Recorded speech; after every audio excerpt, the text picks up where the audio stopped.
Hello, my name's Gavin.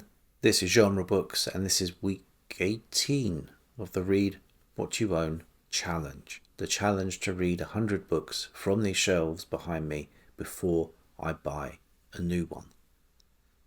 And it's not been the best of weeks for reading. Not that I haven't enjoyed what I've been reading, it's just that I haven't got through nearly as many titles as I would like. I have, however, started some, so I'm hopeful that I might be able to add something to the list next week to play catch up just a little bit.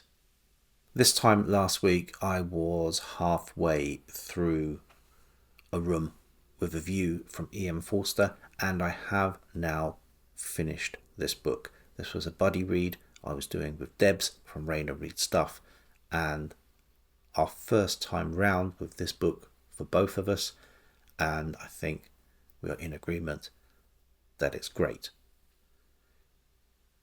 This is the second Forster book we have buddy read. We read Where Angels Fear to Tread last month or January, and these books were written pretty much at the same time. This, I feel, is the more accomplished, subtle, interesting work. Where Angels Fear to Tread was still great. This book has a few more sympathetic characters who are actually interested to read about. It still has some monstrosities, but they are nowhere near as terrible people as you will find in Where Angels Fear to Tread. Both of these books, however, just make me want to go on the grand tour, which is not something that's going to happen. We do want to read some more Forster together. We have a couple more of his novels that I've not read, and then I can say I've read all of his novels. One will have to wait until I have finished the Read What You Own challenge and see if I can get a copy of Maurice. And the other is Howard's End. I haven't read this one yet. I've sort of been saving this one. I hear it's the best.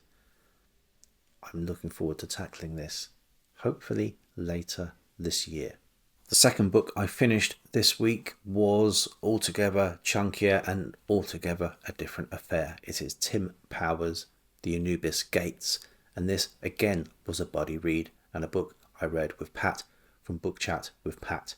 I just finished this last night, so I will be chatting with Book Chat with Pat about our experiences of the end of the book. I think it is a little padded. I think there are some events which become a little bit repetitious. There are some episodes which I think could have been dropped. It's not that I don't like the writing, it's that I think it needed perhaps a little bit of editing, some trimming here and there to tighten and strengthen the story.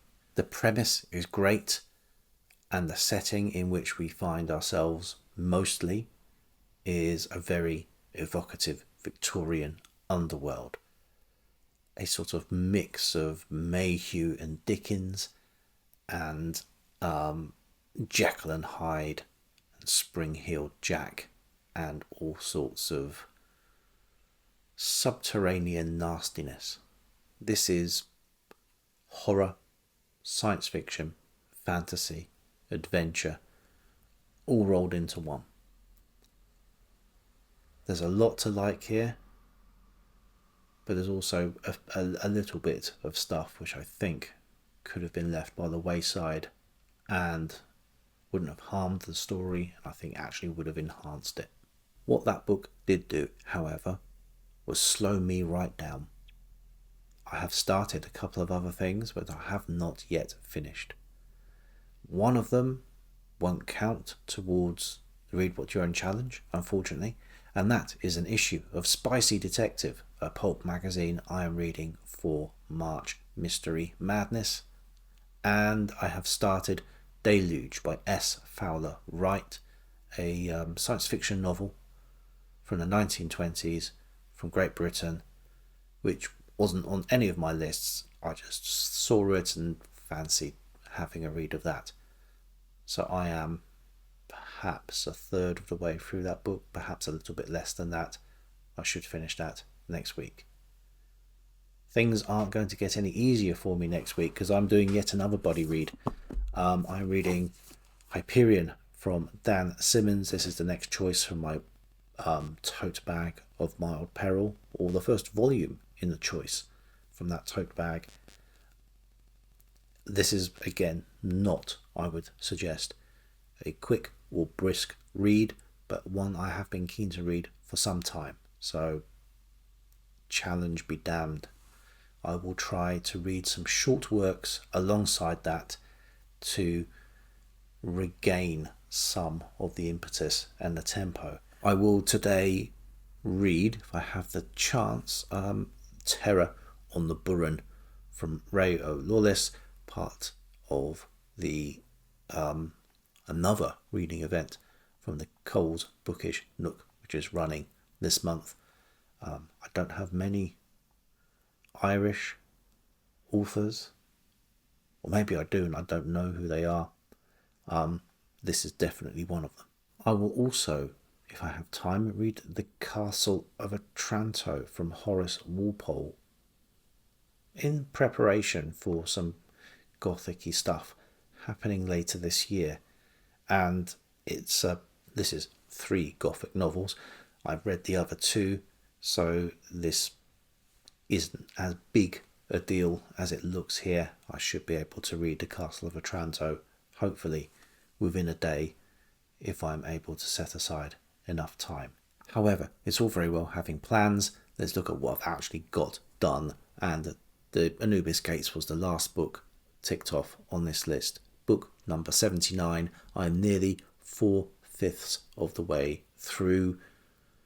Hopefully we are now looking at a matter of weeks before I can put this challenge to bed.